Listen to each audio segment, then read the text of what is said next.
सभी ज्येष्ठ और श्रेष्ठ शिक्षक साथियों और प्रिय छात्राओं,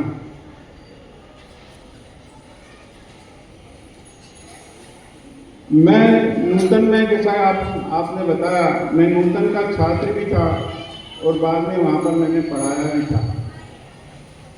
जब मैं छात्र था तो वहाँ पर वो स्कूल इतना अनुशासित था,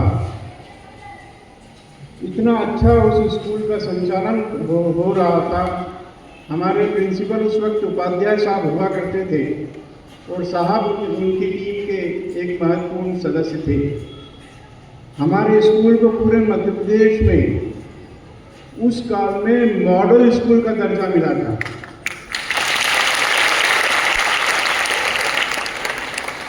जब पेपर में आया था तो पूरा स्कूल, पूरा जिला चौंक गया था कि नूतन में ऐसा क्या हो गया। तो मेरा शुरू से ऐसा मानना है कि स्कूल की बिल्डिंग कितनी भी भव्य हो, कितनी भी आकर्षक हो, उसकी ईंटें के इतनी भी संगमरमर के पत्थर लगे हो, यदि वहाँ पर सुयोग्य स्टाफ नहीं होगा तो वो स्कूल उतना परफॉर्म अच्छे से कर नहीं पाएगा।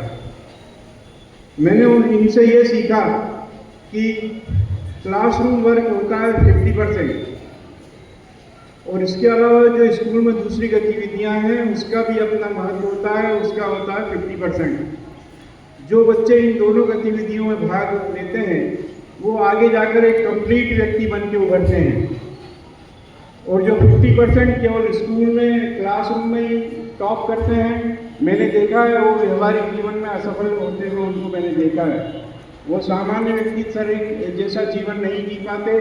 उनको उनसे कम्युनिकेशन जो होना चाहिए परिवार में, समाज में, किस प्रकार से अपन एक दूसरे को सहयोग दे और ले सकते हैं, वो नहीं कर पाते हैं। तो हमारा स्कूल जब आदर्श घोषित हुआ था तो उसमें एक सप्ताह भी ऐसा नहीं होता था जब हमारे यहाँ पे हॉल था बहुत बड़ा। नूतन स्कूल यदि किसी ने देखा हो, यदि कोई गया हो, सिनेमा हॉल होता है ना, इतना बड़ा वहाँ का सभागृह था। सिनेमा हॉल में जैसी ऊपर बालकनी होती ना, उसी हमको उस कॉल में, उस विद्यालय में बालकनी मिली थी। हम बालकनी में बैठ के जैसे सिनेमा देखते थे ना, वैसा करते थे।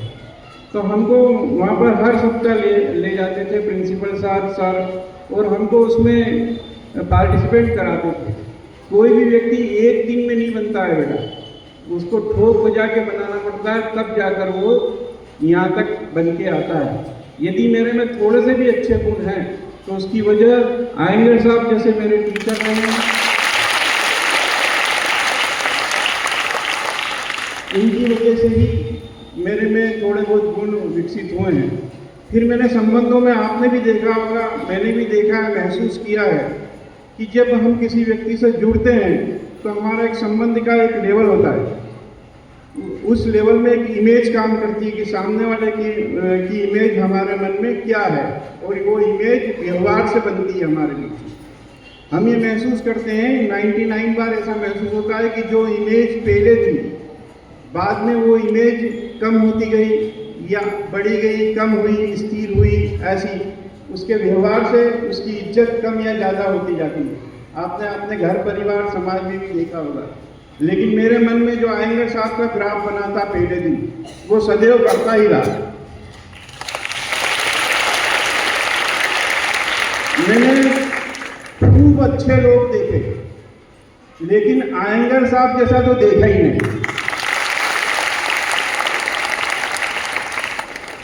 खूब अच्छे भी देखे होंगे, लेकिन जो इमेज और जो गुडविल और जो काम करने का तरीका, वो पैदल स्कूल आते थे हमारे समय।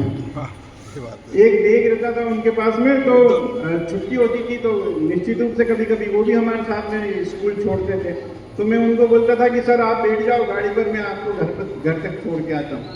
बोला नहीं, मेरे को तो पैदल चलने की आदत है, मैं तो पैदल ही अपने घर पे जाऊँगा। तो इतने सरल सहज सर हैं। सर के पड़ोस में हमारे बापट साहब रहते हैं।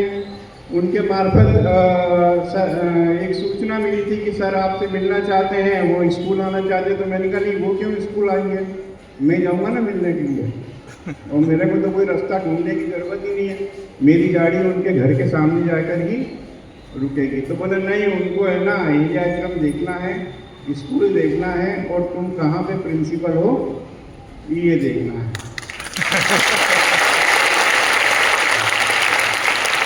तो एक और बात कहना चाहता हूँ कि मेरे ज़िंदगी में बहुत अच्छे दिन आए, मैंने देखे।